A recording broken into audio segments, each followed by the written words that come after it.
get inside a haunted mansion. Just by chance, read a ghost who made them Beetleborgs. Big bad Beetleborgs. Big bad Beetleborgs.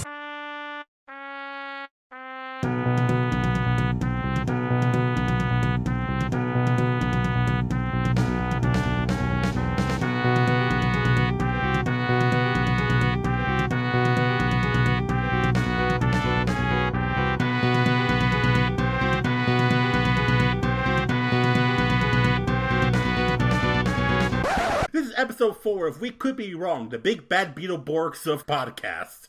I'm Eli, and over here is Bret. Follow at your dreams. I'm I'm sad that was actually taken. I said that 2 episodes ago now? 4. Well, I think I said it in episode 2. No, you said it all the way back in 2008. Yep. That was our... I said it back in the episode of Big Bad Beetleborgs that cameoed in. Yeah. I said that, and then I went and I was like, man, if follow at your dream, or if at your dreams is not taken, I have to take it now. And I looked it up. Nope, at your dreams is a blog about talking about your dreams, where you tweet your dreams to this person, and they talk about what they could mean, and they just retweet the ones they think are the best and stuff like that. That sounds terrible. It's awful. So just tweet them that you want to follow at your dreams. Tell them about the dreams you have about, like, giant cactuses coming up your anus. Tell them what does that mean? I don't even remember what at your dreams is, to be honest. At your dreams was just some weird guy talking about, like, I don't want to make a joke. Anyway. I search at your dreams and I get the Sonic the Hedgehog Twitter, the one that's official, the official one, but it's a fan-made video with Shia LaBeouf's rant put over Sonic Generations. Of course it is. Why is that thing is right? So I think that Sonic the Hedgehog Twitter is the best thing to happen to Sonic the Hedgehog in a long time. At your dreams. Yeah. Declare your dreams. Our world tour mission, asking people what their dreams are. Inspiring them to realize and declare their dreams. What's your dream? Dream beings.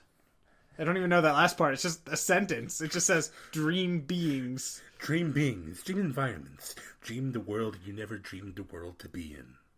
Dream Who looks outside? Dreams. Dream. Who looks inside? Awakes. Keep your dreams alive. To achieve anything requires belief in yourself. Who Vision, dreams the dreams? hard work, determination, and dedication. Believe. Don't dream you life. Live your dreams. Dreams are like the cushiony, soft pilgrims inside of your... This sounds like someone outsourced a Californian, like, hippie reserve to, like, an Indian, like, guy who doesn't know how to speak English. Yeah, dude. Dreams are like surfing.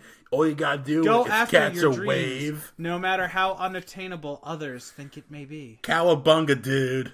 That hope always triumphs over experience.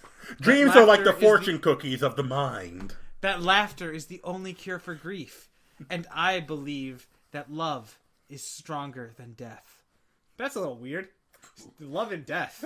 Wow, okay. I know how to bring dad alive. We have to love him more. So, yeah, follow at your dreams. Yeah, or don't. No, follow at your dreams. Or don't. You should always follow at your dreams. Just give up already. This is what kind of podcast is this? So, there's a Listen up is a story about a little guy who lives in a blue world. Go on. Is this the opening to Love Shack? What? I thought that's the opening to that song. No, Love Shack. that's the opening to Blue Dabba Dee Dabba Love Shack. No, it's a little place where Up in your car. No, that was the Blue Dabba Dee Dabba Da. Okay. I'm working with someone who can't tell the difference between Blue Dabba Dee Dabba Da. Do we want to skip Love the first? Shack. Do we want to skip the first thing on the list? Because I don't really think we have much to say about it. Oh, I wanted to talk about titties. Okay, fine, go for it. Do you want to explain it? No, okay. So Cliff Basinski, or Cliffy B if you're French. Cliffy B, he Cliffy. Cliffy.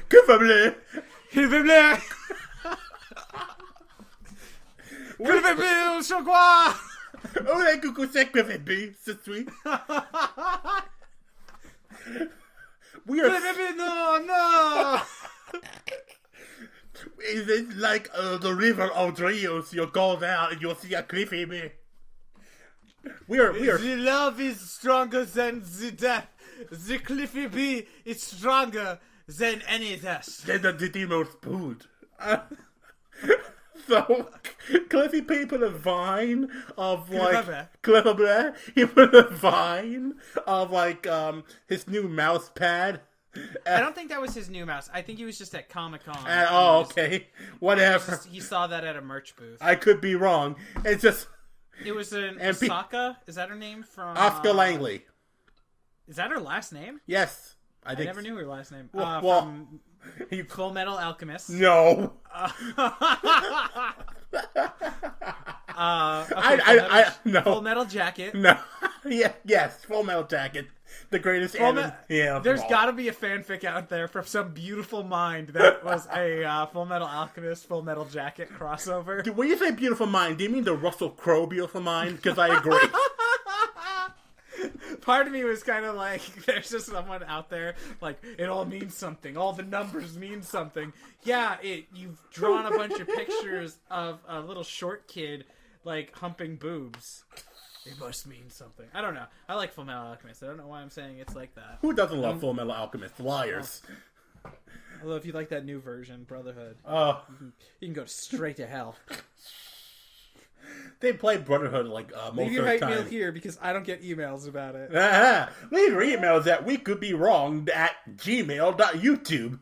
So yeah, do you want to finish it, or do you want me to just interrupt and finish it for you? No, I'm just thinking, like, a lot of people, they got upset, and other people, they got upset at the people getting upset. So it's like everything that happens on the internet. Yeah, I thought there was more to this, but no, apparently not. No, that's why I said maybe we should skip it, because, like, I think that there was I saw a lot more people upset at the people who got upset, but at the same time, I saw some people who got upset at him, and it was just, like, a little, like, I think you're going to, like, one game developer, she tweeted at him, she's like, can you stop making this industry so toxic for women? And it's like, I think a guy at Comic-Con having a little bit of fun with his wife who is there with him, like, poking fun at this, at this mouse pad. Squeezing fun at it. I don't think that it's indicative of some type of issue that he's causing. I get that it's like, oh, he's being immature and it's just a bad example, but it's like, I feel that, I don't know. I don't want to say that it's unfair to say that, because there are issues with the games industry, of course. I've heard of issues with hiring practices and stuff like that, but you know, I've seen, like, people, like, you go look up, like, titty mouse pads in Tumblr for research, and, you know, you got a bunch of people saying, like, this Cliffy B thing is such a stupid thing to get angry about when women are having more troubles in, like, the Middle East. And I'm thinking, this is the only time you ever mentioned this in your blog, is it? Yeah, I mean, I think that it was, like, one of those things we talked about where it was clearly just a guy messing around, like, him and his wife saw that, and they're like, oh, I'm gonna poke it and just make weird noises while I do it, and that's what the vine was. And she just made, like, awkward moaning noises.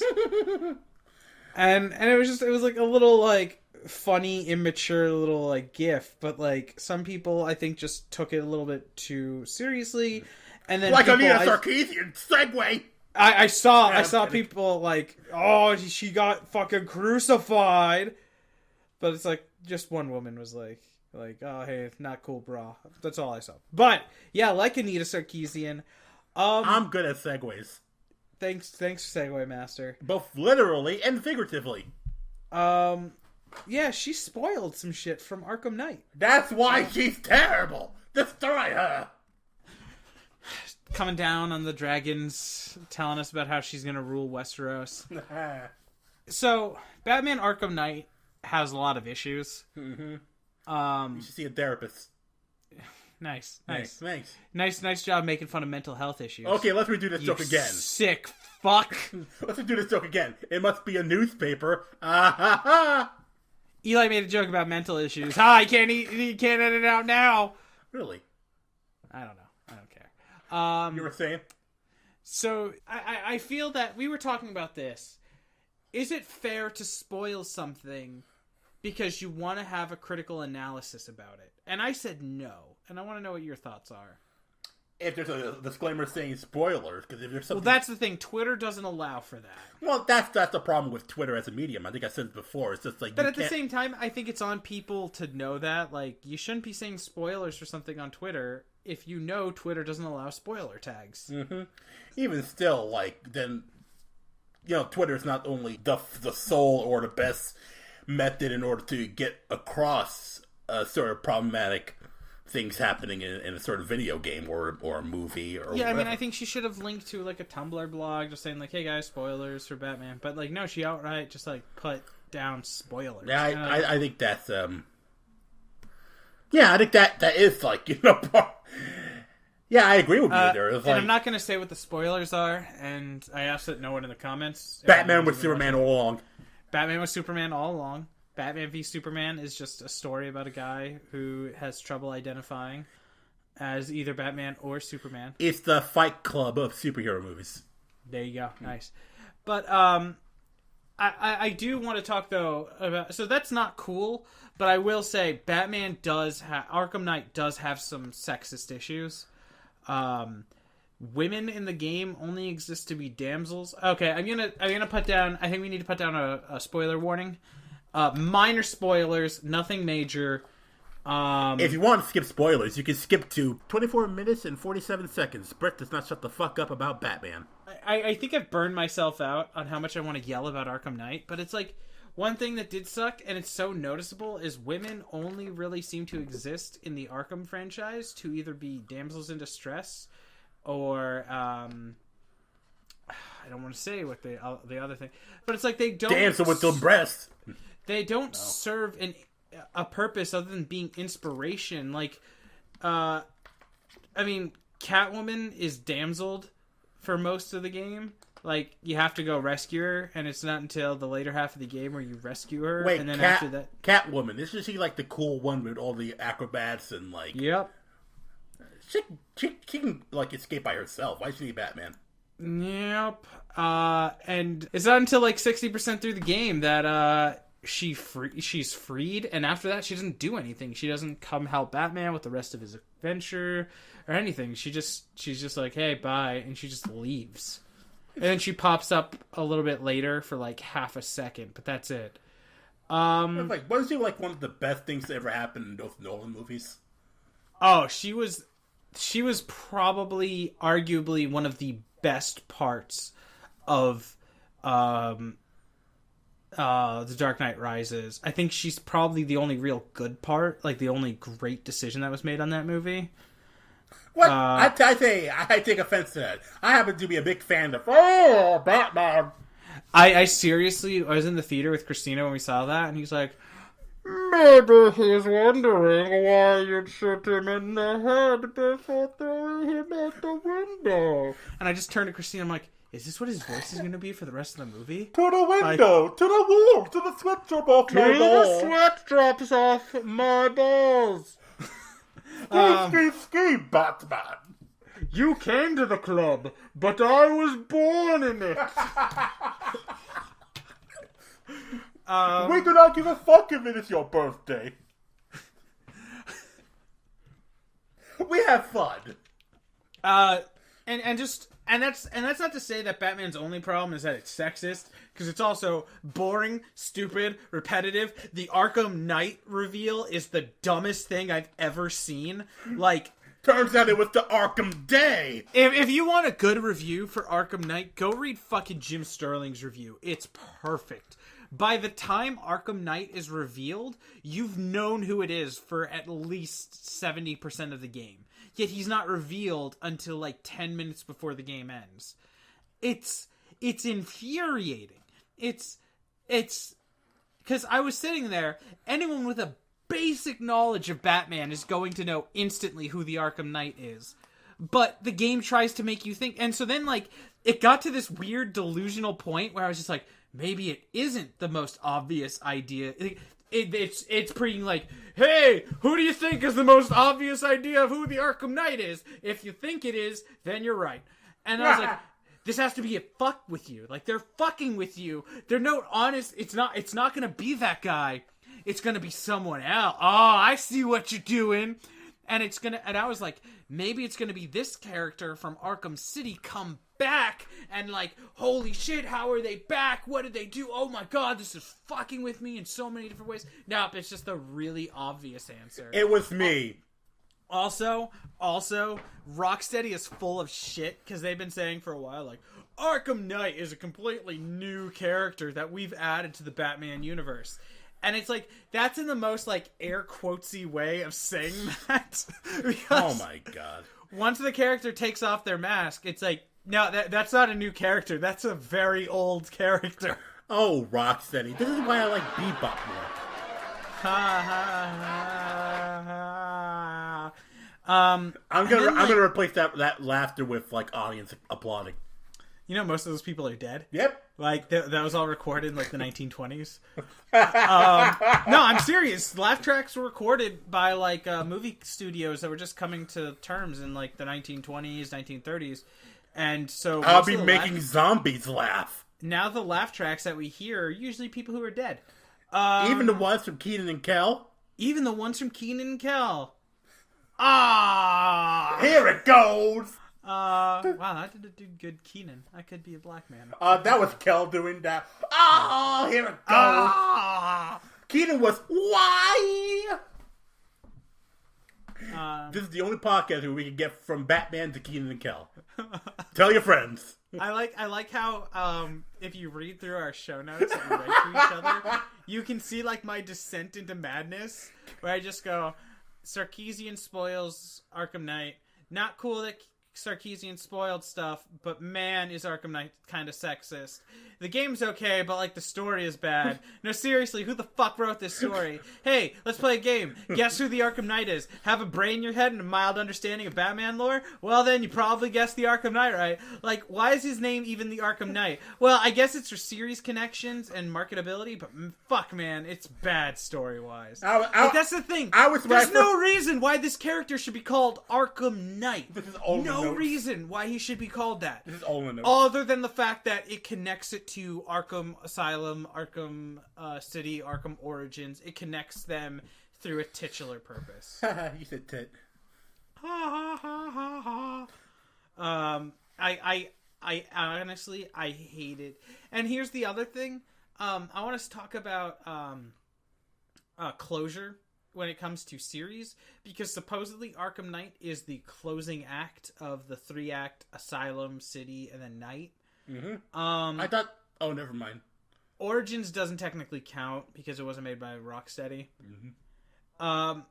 Wait, I thought it was made by Rocksteady. There's no closure in this, because here's the thing about closure.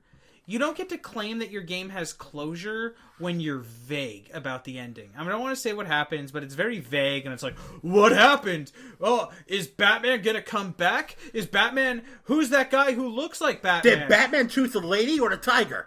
Yeah, and it's like a bunch of those, and I've seen people online defending this, like, it lets us know that Batman will always be around, but we don't know what really happened to Batman. I'm like, that doesn't make fucking sense! Like, I actually, again, I think that the only things I really enjoy, I only enjoyed a few things from Dark Knight Rises. I think it's kind of a middle-of-the-road movie. It's not that great, but it's not as bad as some people like to claim it is. One of the things I like is the ending, because I think the ending actually gives pretty good closure for that series of Batman films, which is, we see that Batman has decided to go on living his life with Catwoman. Who wouldn't? Yeah, I know, Anne Hathaway. Damn. Fucking, yeah, damn, man. So Batman's gonna go off and live his life with her. Robin, we see the very last frame of the movie is he opens up this like crypt and there's a bat suit in there, and he's just like, looks at it, and then it cuts to black, and that gives us, the fans, a sense of closure. Yeah, and Robin then goes on to have a porn addiction and go to the gym to work out every day. Thank you. Yes. And then he meets a girl named Summer, and they date for a little while, but it goes poorly. So then he goes mad trying to get her back. Yep. But then it turns out the real lesson he had to learn was that maybe relationships aren't meant to keep sometimes. But at least he hit that. No, I'm sorry. I kept thinking about Scarlett Johansson in that movie, and like, oh damn. Oh damn. She is a beautiful woman. She's like 12 out of 10. But here's I just like, that's closure. It's not saying like we don't see him soaring through Gotham going like, I'm Batman, get it guys? we just see him looking over a suit and just going, and just like, we get the idea that the Batman will survive, that there will be another Batman, that we don't need to see more stories in this universe because we understand the direction this universe takes. We can create the story of what happens next in our own heads. That's not what Arkham Knight does. Arkham Knight is like, ooh, what happened? No! That reminds me, in my scriptwriting class, we were assigned to rewrite the last 10 minutes of a movie. And someone decided in their infinite wisdom to rewrite the last 10 minutes of The Truman Show, where we get to know that, Truman goes on, he meets the girl, and they're in a happy relationship, and they live happily ever after. Oh, God. That's the opposite of what I'm talking. I'm talking about giving out too many questions without answers and then cutting to black. Oh. That pisses me off because that's not closure. That's that's like a Lost episode. That's not closure. That's just saying like, oh, wonder what happened. And if this is really the end, then that's sad because the Arkham franchise was an interesting franchise. It plot-wise hasn't really been that good since Arkham Asylum, but like, it's sad that that's how they're gonna go out if this is supposedly the end, because it's just like, who's this new Batman figure? Is it Bruce Wayne? Oh, I don't know, maybe it is. And it's just like that's not closure, that's just a question mark. That's like the Riddler. That's like maybe it's the Riddler. No, but like, again, like I was saying, like Dark Knight Rises, and I get what you're saying, which is you have to be careful not to give out too much, because then you get the fucking Harry Potter ending where it's like, they all lived happily ever after, and they had 3 kids named Albus Dumbledore Potter, Severus Potter, get it? Severus Snape, and blah blah blah. And then Ron and Hermione had 4 kids. 2 of them were named after the 2 dead Weasleys. One of them was named after Trunks. Then blah blah blah. And it's just like, oh my god! I love this voice you're doing. Like, well, that's how I felt. Like, gee, Lionel, I don't know. Snarf, snarf, snarf. I don't know. It's just like, endings have to be very careful because they can go one of 2 ways, where either they ask too many questions and then they don't give you closure. And that's what you want it's like the first Assassin's Creed ending. I understand they were trying to set up a franchise, but you don't get any answers about like, how is Damien? Is it Damien? Is it Damon? Susie. Dorian? The human character voiced by Nolan North. Drake, yes.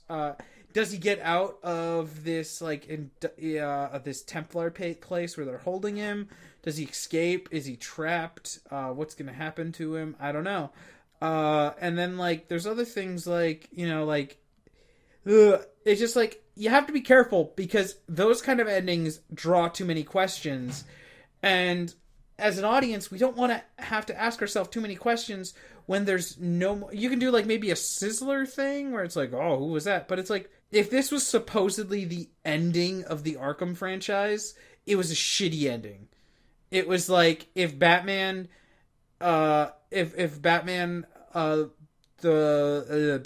Dark Knight Rises just ends with him blowing up and then going like, well, look, there's a Batman soaring over the skies of Gotham. I wonder who it is.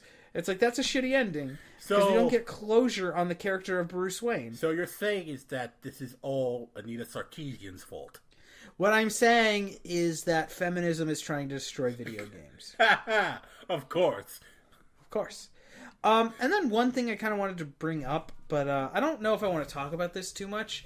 I'm actually a little surprised I don't see Arkham Knight reviews talking about the sexism in the game. Which is like, this is one of the first games where it's like, normally I understand like there's issues with sexism in games a lot. Like even in games I love. Like I love, let me think of a game I really like the Soul Calibur game series, like the fighting. I play it with friends all the time, but like that game has fucking sexism issues. I mean, that's like the poster child. Have you ever seen their like advertisements for one of those? Oh yeah, no, the thing with Ivy's breast was just the advertisement. Yeah, I was thinking, come on, guys. Yeah, no, like that's, but like no one's calling out Arkham Knight. Like the only person whose review kind of called it out was Jim Sterling. Thank God for him. Thank God for him. But then, like, Polygon didn't call it out. And, you know what? I don't want to talk about this too much because we were talking about it before the show. Polygon. The guys that you would think would call it out more often. Yeah, no, the guys who, like, make it their habit to call people out on shit, they didn't call it out. And yet, like, their new Ant-Man review, which, of course, was, oh, shit, what did I write down the name was? The name of the person who reviewed Ant-Man? I don't know. Justin McElroy reviewed Batman. Now, let me find their... Ant-Man was reviewed by Susanna Polo. And so it's different. It's totally different people. That's something, of course, I understand. It's different people, different things. I get it. Here's my issue with it. It's just one of them was very hypercritical of Ant-Man. I haven't seen the movie. I don't want to talk about it too much. Probably next week I can talk about Ant-Man. Maybe I can do a follow-up to this. But their issues from it just kind of sound like it has some elements of just shitty female characters, and I wish that it wasn't like that. But they used it as a very big driving point against the movie. But then Batman Arkham Knight is so blatantly like, yeah, that's a woman character. Yeah, you need to rescue her, or she's going to be your motivation for the rest of the game. Like Catwoman. Like Catwoman. Like, why Oracle, Catwoman? Other women in the game, they just exist to be like... to just be like motivation for you. There's not even any real female enemies. Like one of the why was there no League? Like the League of Assassins appeared in City. They were the only female enemy types, and they were actually kind of interesting. And in this game, there was an enemy type that was clearly based off of the League of Assassins the female assassin, like with the sword that you had to use your knife dodge technique on. But they were men instead. And it's like, so the only female enemies in this game, in the last game, have now been replaced by men. And, like, I was just thinking, like, I feel like calling this out, people will be like, well, what female characters are there in Batman? And it's like, well, you know, they could have done a side story where maybe Batman... Because one of the big things in Arkham Asylum is teaming up with people from around the universe. That seems too hard. Nightwing shows up. You team up with Robin. You team up with Jack Ryder. Ryder. He's an easy rider. Okay. But I just want to say I was something. like, why not a Katana team up? Katana was a cool character. You team up with Azrael. Fucking Azrael. But like, fucking Katana's too big of a deal. Katana's gonna be in the fucking Suicide Squad movie, and that's too obscure. Jesus Christ, this game keeps getting. The more I hear about it, the worse it gets. And it's not. I understand why there's fans, because it plays a lot like the gameplay is good when you're not in the Batmobile, and Batman seems to want to fuck the Batmobile. Okay. Because, like, you're in the first fucking... I call them dungeons, but it's like segments of the game where you're inside a building. And Batman's like, I gotta make sure I can get the Batmobile in here in case I need to escape quickly. And I'm like, Batman, what the fuck? You have a flying wing set. Why do you need your fucking car? I think I know why this is so. Remember going back to when his parents got killed. Like, the only thing to give him guidance was this Batmobile, his size. And throughout the years, the Batmobile grew up with him. I'm actually imagining... remember the Inspector Gadget movie? With... which one of the Wayans brothers did the voice of the car? I don't give a fuck about the Wayans brothers. It was one of the Wayans brothers did the voice of the Gadget Mobile. But yeah, like, I don't know. I felt a little disappointed with Polygon, and the way I wrote this topic... Or it could be like the car from Stroker and Hoop. Oh, yeah. Yeah. Kit. Well, that car is based on Kit from Knight Rider. Yeah, but I like the car from Stroker and Hoop to be like... Stroker and Hoop. We're the two people who remember that show ever existed. You son of a bitch. They're making real-life furries! How do you know what furries are? I have a friend! I love that show. Or then the Miss Louisiana contest where each of the representatives were being killed in the fast food from their district. Miss Hush Puppy was fried alive! That should be the new tagline. We could be wrong. Podcast from two guys. We're the only people in the world that remember that Stroker and Hoop was a cartoon. We're a Stroker and a Hoop podcast. We have a formula and we're sticking to it. Yeah, it's just like I think I worded this wrong where I said like, oh, why is the Ant-Man so negative about the female characters there? Which, like, I think they're being overly critical, but I have to say that with the caveat, if I haven't seen it, I'm gonna go see it this weekend. I'll come back. I'll give an amendment next week if I think I fucked up. Yeah, full disclosure, guys. Full disclosure. Ethics. I think ethics are important because if I say it enough, people will like me. Ethics and ants. We need ants. Ethics and ants journalism. Ants journalism. Ants. I'm seeing a little ant with like a press hat going, "What a scoop! What a scoop! Hey, man shrinks to our size. This in at 5. Going down the traffic lane, you're gonna see a bunch of crumbs. So get ready to eat. Is the queen getting fat? You decide. More at 11. I love the idea of like petty journalists just making fun of the queen. That's a sin. That's a petty journalist. Queen has sex with dozens of male ants. What a slut! What a scoop! What a scoop! I'm like imagining like Ant TMZ. Ant TMZ. Oh, look here, the queen taking a shit. Ah, well, the queen had another baby today. Wow, what a whore! But like, I think that the Ant-Man review seemed very critical of Ant-Man, which is fine because that's what I go to Polygon for.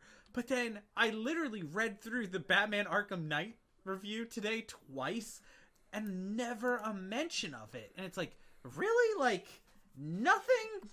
I mean, you guys were the guys who, and rightly so, called out Witcher and being like, "Hey guys, maybe there should have been black people in this," and like. There's no black people in Europe. And there's nothing on how women are treated like crap in Arkham Knight. Like, women, like, no, like, there wasn't a Black Canary side story. Like, Black Canary is just, like, talked about in the vaguest of terms, like, oh, I heard that there's a secret armada of all, so there's basically... I heard there was a dark bird on your side. Oh, no, it gets worse. Basically, the story of Arkham Knight is Gotham has been invaded by this army called the Militia, and then who are a private contract army. And one of the things you can overhear from them is them saying, like, oh, I heard, did you hear about Squad 6? Yeah, the all-female regiment. I heard they went rogue. What's the name of their leader? Some kind of bird thing? Yeah, Black Canary, I think. And I'm like, that's all we get for Black Canary in this fucking game? Like, yeah, Black Canary hasn't been, like, a major character in Batman. Well, no, she kind of... It's weird. It depends on the writer. Sometimes writers use Black Canary. Is it really that awkward? There was like, you know, hey, who's that guy who tells all the jokes? I don't know. Some guy named the Joker? It is pretty awkward. Like, some of these dialogue lines... Hey, and who's that guy who leaves really and riddling here's my things thing. around? Is that the Riddler?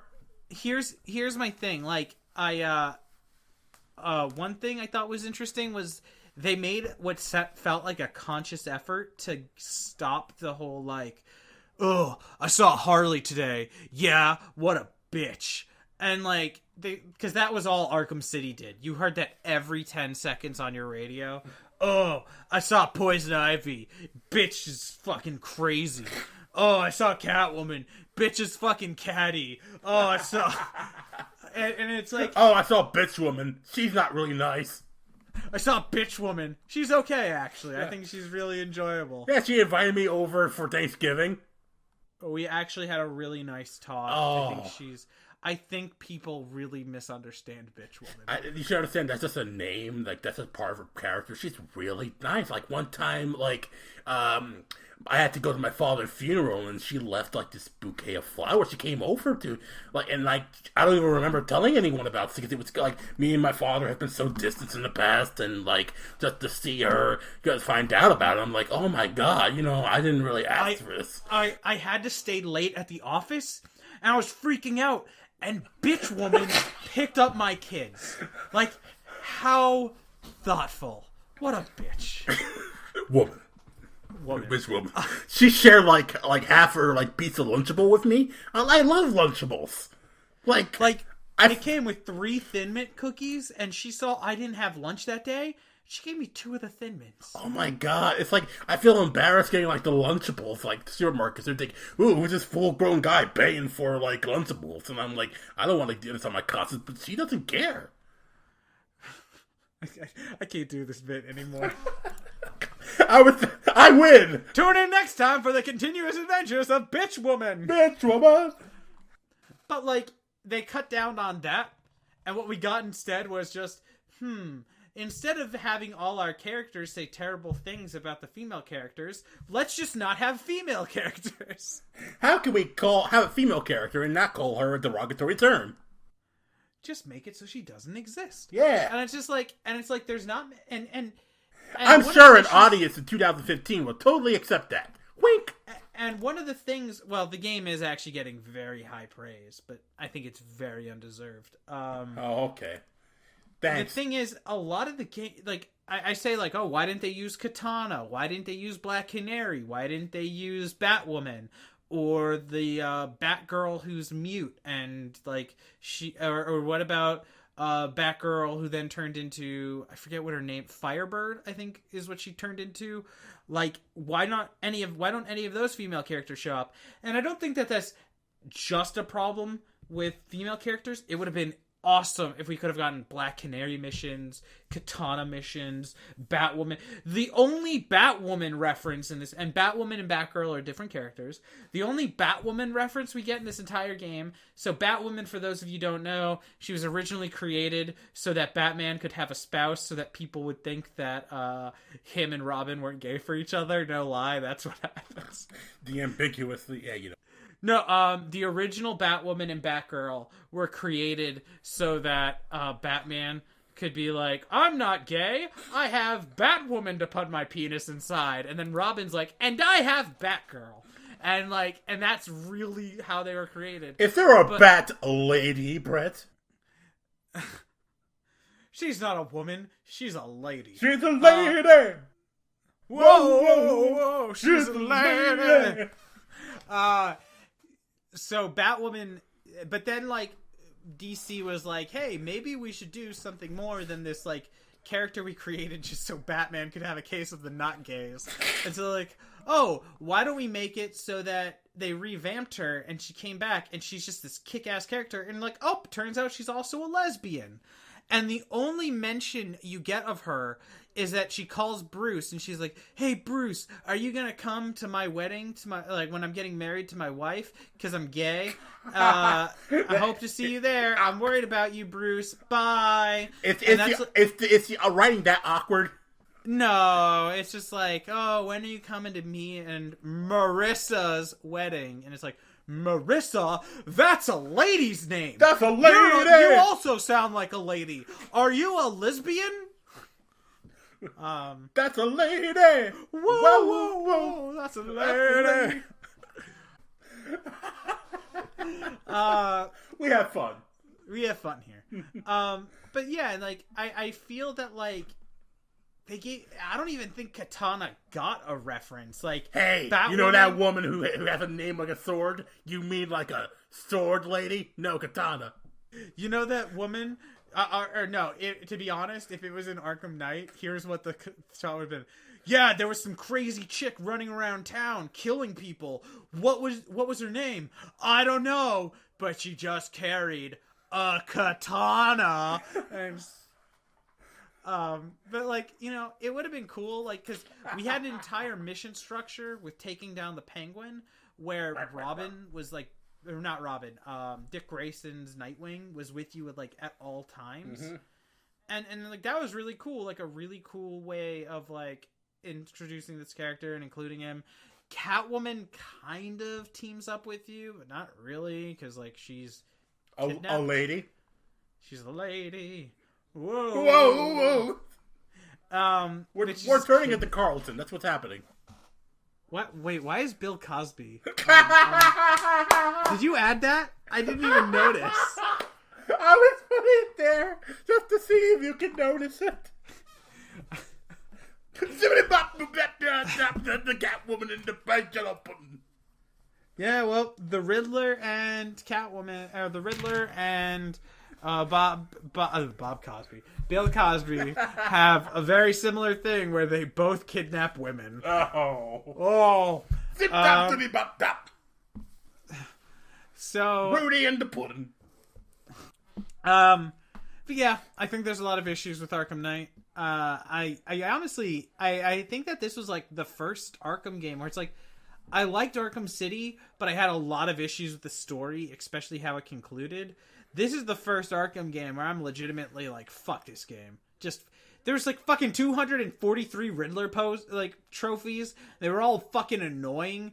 And like, the cool thing about Riddler trophies in Arkham Asylum was they were actual riddles. Like, oh, from his tower he sees it all, but through his money, I don't know. And it's like, why that's did Wayne. Chicken cross the road? That's Wayne Tower. You have to look at Wayne Tower and scan Wayne Tower. That's cool. I liked that shit. But in this one, there's like 30 riddles, and the rest are just like, oh, you better do that puzzle that you learned in elementary school where you have to pull things. You have to like tilt this thing so that the ball goes into the hole correctly. And it's like, how is that a riddle? I know a little bit of the Riddler that he always loves attention, so maybe he's just grasping at this point. Because he's getting over 200, yeah. You know, you might be... Oh my god, like, some of them, like, oh my god, some of them felt like, one of the Riddler puzzles was like straight out like that fucking box puzzle that's in like every Legend of Zelda game, where you like or like Pokemon game, where you have to like push the blocks into a certain way so you can move through. That's the best gameplay ever, Bret. That was like literally one of the Riddler puzzles, was do that to get to a thing. Riddle me this, Batman. You ever play Pokemon? Riddle me this, Batman. What Pokemon did you take? Bulbasaur. You bastard! Wait. Batman would choose Bulbasaur, really? Yeah. All right, whatever. Does anyone ever choose Bulbasaur? I did once. I think I did once, but like I think it was always Squirtle. Yeah, always Squirtle with me. High five through the internet. I just smacked. I just smacked my monitor. To be fair, I sometimes got Charmander. Yeah, okay. That's cool. That's cool. So yeah, I'm sorry I talked so much. For the people at home, I'm quietly judging Bret. I just had a lot to say about this topic because it's something that really bothered me. But yeah, I'm done with that. You had another topic you wanted to talk about. I don't have much to say for this. Iwata died recently, and that was very sad. Yeah, it was sad. It was condolences to any family. I didn't read about any family members, but you know, condolences. The funny thing is not the funny thing. It's just like the funny thing. That's nice to say. No, he was around like my father's age. My father is still is like no. That's what I was telling Christina. He died at 55. Like that's very young. That's very young. That's a very young age. And it's interesting to see like what he's done with that. with. Oh, fucking! Like, did you see that? Like, I learned so many things about Iwata. Like, Game Freak, the guys who make Pokemon, back when they were making Silver, which is like what a lot of us think is like the best Pokemon game. Think or no? No, you're right. Thank you. He comes into the development team and he's like, "Okay, guys, what do you have?" And they're like, "We made this new continent, Johto." And he's like, "Okay, I want you to put Kanto on there too." And they're like, "We don't know." And he works with them and he shows them how to compress the file enough to fit Kanto on the game on the cartridge. That is like my favorite game of all time. That's what I consider that, because And it was I such think a that's great one- rush of actually knowing when you're done with that league, you still have 8 more gyms to go. Right? That's the fuck. Like, you beat the. Like, as a kid, I was like, I beat the leagues. I did it. Cool. I guess this is another Pokemon. Cool. Wait, what's this? What's it? I can go to Kanto? The one from Red? I can come back home. Yeah, I know. I can come back home. It's like the Welcome Back Carter theme. Welcome back. Mr. Carter. Oh my God. Hey, Mr. Carter, I'm gonna go into a crazy cult in a few years. It's great. Yeah, just it was really surprising, and just like I've seen this one interview where he said that like the way he got his job in Nintendo was that he just walked in and said he would like to program games without really any prior knowledge about it, and he got the job. God, like, I've heard stories like that, like, not to derail from, but like, I had a teacher who used to work as what's called a script reader, which, if you don't know what that is, that's someone in Hollywood who literally just reads scripts at studios that come in from all different writers. I would love that job. It's a great job. You just read the script. You have to read it really quickly. And wash then your hands. You write like a 1-page report on it to your boss, and you give it a rating. He walked in. My teacher, not Iwata, my teacher, just walked My teacher in, was Iwata. walked into this studio because, as he said, if you wear a nice enough suit, no one asks questions. Really? Yeah, he just walks in with this really nice suit, and he just says, like, he picks up a stack of reader scripts that someone said, like, "Hey, are you a reader?" And he's like, "I could be." And this person hands him a stack of reader scripts. He goes home, does the stack of reader scripts, does the response, sends it in, and they're like, "Hey, you don't work for us, do you?" And he's like, "No, but you should probably give me the reader job." And they're like, "Yeah, sure, you can be." They hire him on as a fucking reader because of that. Oh my God, I gotta. And he do did that for like 5 years, and he told me about. I don't think anything major he was a reader on, but like, to be fair, it's like 1 out of every 1,000 scripts that a reader goes through actually becomes a movie. There's a from Patton Oswalt's book, Zombie Spaceship Wasteland. He talks about he having that same job, and he talks about like how every other script would be like this, not even a script, it would just be a list of things that they just want to have in a movie. And so he made up this character, this imaginary writer, was just making up these ridiculous, over-the-top scripts on purpose. It's like, yeah, and the teacher would come in, and he's like, "We're gonna fucking teach you kids how to carve a fucking pumpkin." And when one of the pregnant kids gives birth during the pumpkin carving contest, and that baby, he gets put into the pumpkin, and they win the contest, and someone baby do a big dance inside a pumpkin. But I mean, I have so Okay. much respect for people who can just walk into a building and be like, "You deserve to give me a job," and they're like, "Okay, here's your job," and I'm just like, "Fuck, I can't even do that the normal way." It's like, maybe I should stop going to interviews with a chicken costume. Maybe I should stop going to interviews, crying, and then throwing up all over the interviewer's desk. Maybe I should just, like, stop calling everyone I don't like a bitch. Nah, that can't be the issue. Maybe I should stop wearing clan outfits during my interviews. So, but yeah, I'm not even white. Yeah, no. So Iwata seems like a really cool guy. And you know what's sad? Like, I learned about this after his death. I wish I could have learned about this, like, even while he was still alive.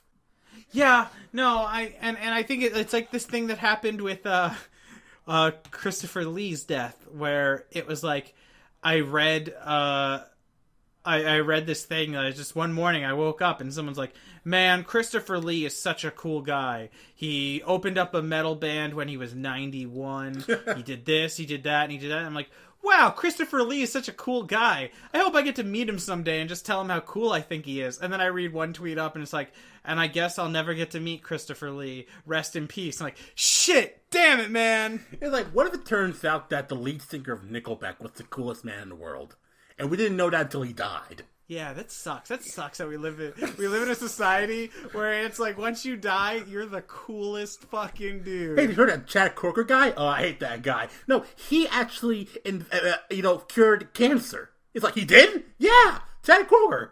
But yeah, any other closing thoughts you want to say about Iwata? I think I just want to say that I think he's a really cool guy. No, I'm not the biggest Nintendo fan, but why do you have to preface that? Everyone's the biggest Nintendo fan. No, I wasn't. I wasn't. I'm not the biggest Disney fan because I don't have a heart. No, I'm not big on a lot of their games, but I think that it's sad that what seems like a really cool, nice guy passed away. He cut his salary in half during. Yeah, no, we were talking about that. Yeah, he cut his salary in half so that there could be less job closures at Nintendo. When I heard that, I immediately thought that was just an urban legend until I looked it up. It's like he can. People do that? How many people actually do that? There has to be like more than one person who does that. So yeah, how many people in America do that? There is a guy in Chicago who did that kind of famously a few months ago. Oh, cool. He went down to 75. He went from like a $2 million a year to a 75,000 a year budget, and by doing that, he was able to make it so that every employee in his business is paid $75,000 a year. And his name was Kanye West. Oh man, Kanye do it cray cray. Yeah. Don't let him into his zone. I love Kanye West. I do love Oh Kanye. my god. I get annoyed when my parents, they like to talk shit about Kanye on, like, he was performing at one of those award ceremonies. And Kanye's like, Kanye West, what a piece of shit. And I'm thinking, Chris Brown just performed like 10 minutes ago and you guys didn't say shit. Chris Brown is worse than Kanye. But yeah, Iwata, it's sad that any loss of life is sad. But it's unfortunate that such a nice sounding man, I prefaced it by saying I was not a big Nintendo fan because I didn't know much about Iwata, and I'm learning all this stuff now. Yeah, I was just teasing you. I'm sorry, buddy. I know, but it's just like it sounds like he was a really cool guy. What would probably be an awesome boss to work under, and just it's a sad story. And best wishes to anyone personally affected by his death. Is what I wanted to say. Yeah, same here. It's damn. I guess like the moral we learn from that is like, we can try to take as much as we can and try to learn from that, and we could become our own giant. We can become more than what we can like just limit to ourselves. Don't limit yourself to like just one thing. Just do as much as you can. Like, go out there, be the man. Like, go out there. They're not the man. Or the woman. Like, go. Fucking pigs. Yeah. It's fucking. You know what I mean? Just go out there, live your life, be whoever you want to be, Arbie, and just learn to love. Notorious B.I.G. Yeah, Victorious. Be the next Biggie Smalls, next Tupac, next Tyler the Creator, whoever floats your boat. Please understand. That's all I'm saying. Oh, nice. What? No, nice call out. Yeah. I didn't make any sense during that whole thing. No, I think you got the sentiment across. I wanted to talk to you about Steven Universe. Because I think they're all gay. Next topic. Make it gayer, Rebecca Sugar. Make it gayer. Throw rainbows into it. I don't care. Just like a gun, like one of the crystal gems just pops out with a knife that's made out of rainbows and just stabbing people. No, just have like the whole like rainbows throughout the entire 11 minutes broadcast. It's like time for the gem show. Just like a rainbow tidal wave falling all over. Look, you stare into it long, you actually become gay. Of course, yeah. Yeah, there we go. Yeah, that's how it works. So I just wanted to give a quick talk. We don't have to talk too much about this, but like, what are your thoughts on the sexuality presented in Steven Universe and how people react to that? I'm just because you're one of the few people I know who's also a fan of the show. It's like you, my fiance, and no one else. I think it's sort of surprising because I remember just a few months ago, or like last year or so, when Legend of Korra ended, they had to put that last episode online because No. You're getting that wrong. The entire last season.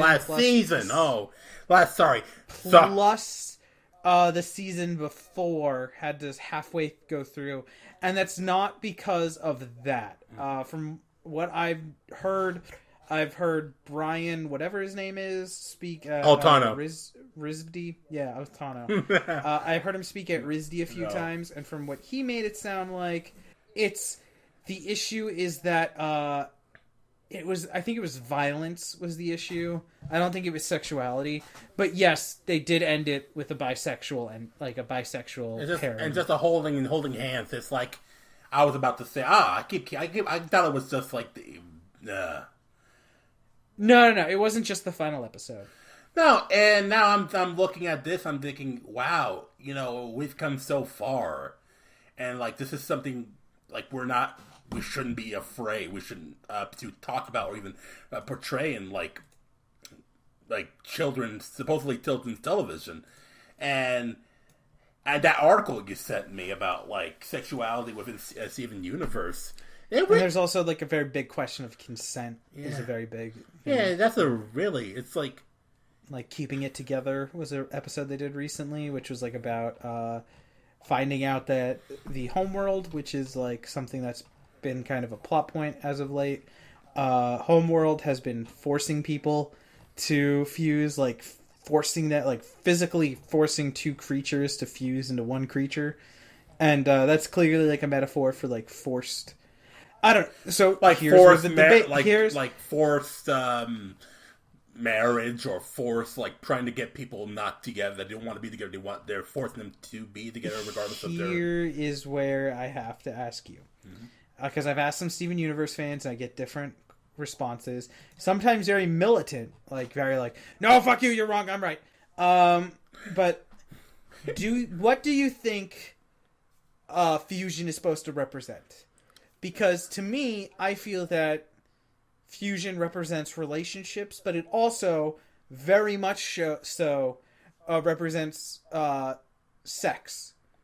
It's a very child-friendly way of talking about sex. That could be true, because when we think about sex, we usually think like, the physical, that sort of stuff. But we also got to understand about lovemaking, like something consensual, something like not just emotional input, like relying on someone, like and having an other there to complete yourself. I hate to sound sappy and all, but that's what makes a great metaphor, is that there's so many layers to it that you can interpret it, and not just like a fixed physical connection, also an emotional connection. That's what some of the greatest metaphors are still stand up in time.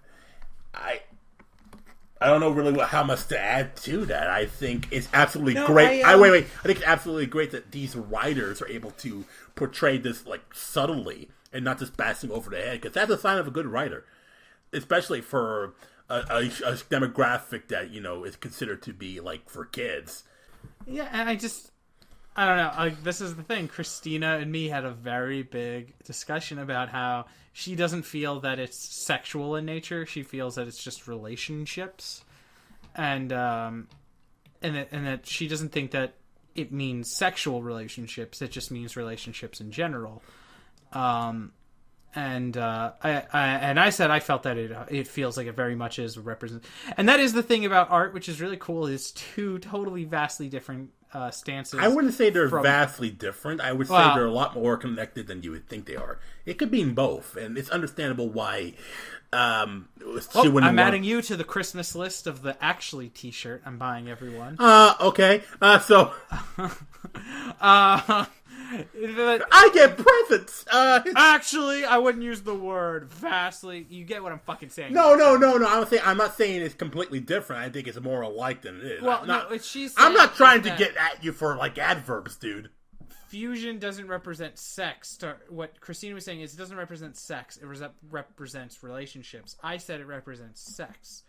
And that's where we had a huge difference of opinion on was I said that. I think that when two gems care about each other enough, they go through this act of fusing so that they can be one. And to me, that felt like a metaphor for sex. The birds and the gems. Whereas Christina, she said that it felt like to her it was supposed to be a metaphor for relationships, two people becoming so close that they become one. Or marriage. And, that's kind of the cool thing about art is that there's different interpretations. I've always talked about... that's the cool thing, like you said. I think Scarlet Letter is about symbols and how we see symbols still differently. How, like, one symbol that might seem universal to anyone outside, but, it has completely different meanings to everyone else. Yeah. Go read the Scarlet Letter, you plebeians. No, I watched A Student, so that's all I need to know. I watched a what? A Student. It's Oh, okay, that movie. I didn't see. Did you ever see the Scarlet Letter mayonnaise commercial? Yes, I did. That was great. I did see the Scarlet Letter. She bans the Scarlet marking. A Student is a modern day retelling of Scarlet Letter, where everyone or Easy A. That's what it was. It was a modern telling where everyone starts thinking that this girl, because she gets caught in an awkward situation on a date, she's not really giving the guy the blowjob, but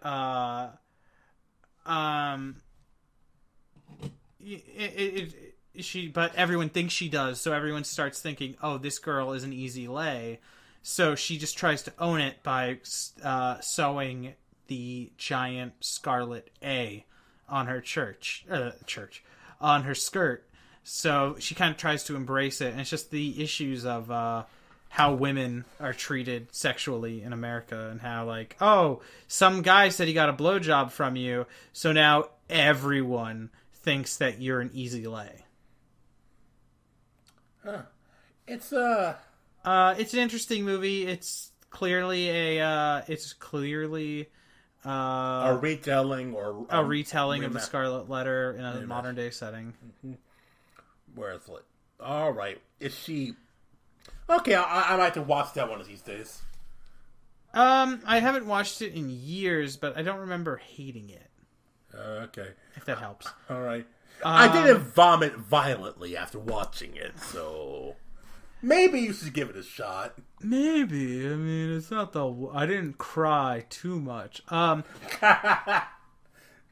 Yeah, I feel that, like, it's really cool that a kid's cartoon... I've always said that I hate how kids' cartoons treat kids like fucking idiots. And they're just like... And that's not to say, like, I don't think that all kids' cartoons are bad, and even the ones that kind of treat kids like idiots are bad. It's just like I'm loving the new generation of cartoons, which just seems like creators wanting to create and not, hey, we got this new toy line from Hasbro, who wants to make a cartoon based on it. I guess I can make something, make a red logo that's Autobots, make a purple logo that's Decepticons. They fight over cubes of gasoline, I guess. Call them Energon. Yeah, there we go. And it's like fucking genius. Mm-hmm. Put him in disguise. Like now it feels like cartoons are made more by creative types who just they want to make something, and maybe later down the line we're going to see toys come out for these. But it's not toys becoming cartoons, it's cartoons becoming toys. Yeah, I keep hearing really cool I remember hearing like a bunch of people saying like, oh, our cartoons nowadays are not as good as they were back then. I'm thinking cartoons, I think they've become a lot better than... Yeah, cartoons have come a lot further. A lot, yeah. You will... would you find something like Adventure Time happening 10 years ago? You wouldn't... Fucking Steven Universe would be banned like 10 years ago. Like, there's people who have like really bad reactions to it now, but people would be like there would be congressional fucking hearings in like 1993 if this was on television. Like they'd have to make a point that Ruby and Sapphire are best friends and nothing sexual between them. They would never kiss. Fusion would just be they high five and turn into that instead of like sexualized. Not sexualized. Let me take that back. But like very sometimes provocative dance routines. Hey Bret. Hey Bret. We should high five and turn to a fusion. Yeah, we'd be the worst fusion ever. He's like, ready, high five. What's it becoming? We just be burping and be like, hey, I just want to talk about Arkham Knight for an hour and a half. Anyone care? Okay, let's go. No, it'd be follow my YouTube channel. Follow at your dreams. No, it would be like more like, hey, let's talk about Arkham Knight. Yowie. Let's talk about Steven Universe and dicks. Do you think that like we'd have two mouths and the other mouth would interrupt the other like, all the time? No, I think it'd be more. Yes, it would. It'd be like, hey guys, I want to talk about. Excuse me, I want to talk about the Polygon. Yeah, and God, you fucking like fucked my mind so much over this. I just, as a closing statement, I do want to say, not as a closing statement, there's one thing I wanted to bring up. So, a lot of people I saw have been like, kind of like, oh, you need to tell us that Ruby and Sapphire are both women who recognize as she and are in a lesbian relationship. And like, one of the directors came out and he's like, I don't really care. Like, I mean, no, he didn't say anything. He says, I don't think that matters. I think that what we put on the screen is pretty obvious. If that's not what your rendition of it is, like, that's the thing.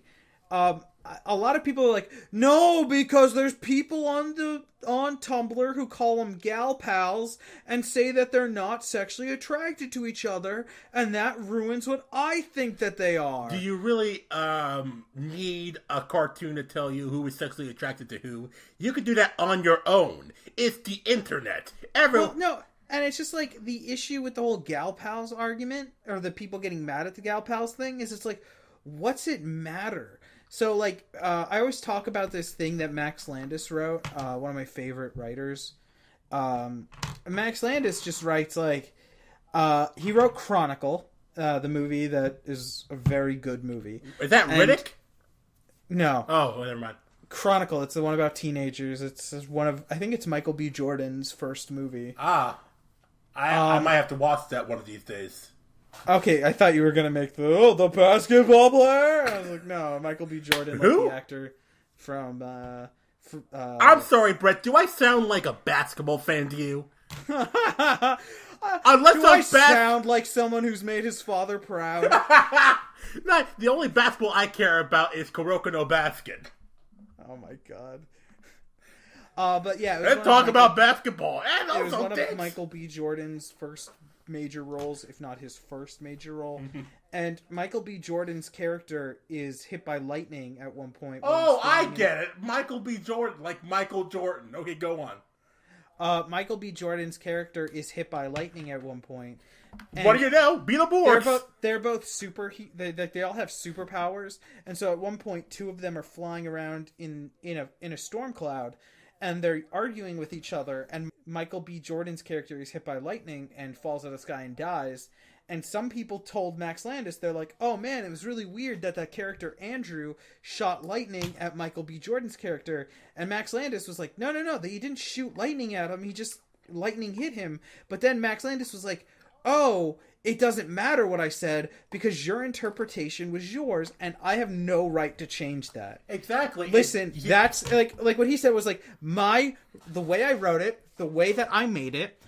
Michael B. Jordan's character goes up to see this character named Andrew. I forget what Michael B. Jordan's character was named. He flies up to see this character Andrew. While they're standing in this storm cloud, he gets hit by lightning and dies. But some people infer that Andrew hits him with lightning because he's angry.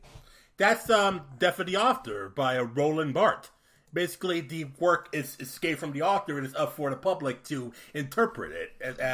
Because it's rather the intention of the author, it doesn't really matter that much because it's not about the intention, it's what's being written over there. And a lot of people are going to take it differently, and they have enough evidence that it's supported by the text itself in order to back up their criticisms of the work. And so it's not really up for the author to say, like, this is the sole meaning interpretation of it, like what Max Landis says. I feel that, like, some of these Steven Universe people I see getting mad about this, and it's like, you need to understand, these people have an interpretation. The interpretation might be a little shallow. It might be a little closed-minded. That was the one I wanted to say first. Closed-minded. I think closed-minded is what it is. But just because they exist doesn't mean you need to get upset and hate them. It doesn't mean maybe say, like, maybe when someone's like, oh, they're gal pals, they're just two women who really like hanging out and kissing for some reason, and just like old girls. Yeah, and if I went to kiss Bret, it'd be weird for him. No, we're just guy pals. We're just guy pals. But, like, just because someone says something stupid like that doesn't mean you're like, the author needs to come out and tell me what to think. Like, destroy them. Yeah, and it's like people are actually, like, trying to get the director of episodes, like one of the directors of episodes, this guy I've seen, or they're trying to get Rebecca Sugar to come in and say, like, no, they're women and they're in a lesbian relationship. And, like, Rebecca Sugar came out and she's like, oh, I don't think that they're gendered. And people are like, oh, how dare you? Oh, and it's just like, guys, stop. It's like, this is like such fucking, like, you're bad at art. You're bad at art if you're telling the creator, if you're telling someone, like, how to interpret something. I mean, there's a difference between having an argument and just saying, like, I don't think that you understand that these women are clearly metaphors for having a lesbian relationship. There's a difference between that, like, trying to have a discussion with someone and going, director, come in here and correct them for me so I know that I'm right. Like I said, definitely the author. It's like, don't worry about the people who say gal pals, because don't worry about them. They're not going to be the ending deciding factor of every interpretation of every art that you say. Okay? Because a lot of people, the lesbian subtext is pretty, it's pretty damn there. Pretty damn there. Yeah. And with that, I think we're going to wrap up tonight, right? Yeah, this is the most lesbian podcast we did ever. Let's make it gayer next time. Let's make it so gayer. Let's just fuck. Alright. Well, bye everyone. Follow at your dreams. Yes, follow me at bassclefly and follow Bret at 1T Bret, the word one. 1 ONETBRET. Yeah. T Bret. It's kind of ironic that you have 2 T's in that username. Yeah, it is, but I don't have them at the word Bret. Oh, well, look at me. No, look at me. I'm beautiful. You are. Yeah. You are. You're a beautiful man because you watch Steven Universe and you have conversations with me about deaths of authors being murdered. Roland Barthes. Roland Barthes got murdered. That's sad. He actually did. R.I.P. Roland Barthes. Roland Barthes, I hope man. that all your family members do that. I once heard that he got all of his books into one book cartridge. Yeah, he actually, funny story, he wrote, one of his most famous pieces was about criticizing or doing like a literary critique of detergent, like soap detergent. And the way he died was that he got run over by a laundromat truck. Are you serious? Yeah. Wow. Well, follow at your dreams. Follow at your dreams, you son of a bitch. Follow at your dreams. Mm-hmm. Alright, I'm stopping. Make it gayer.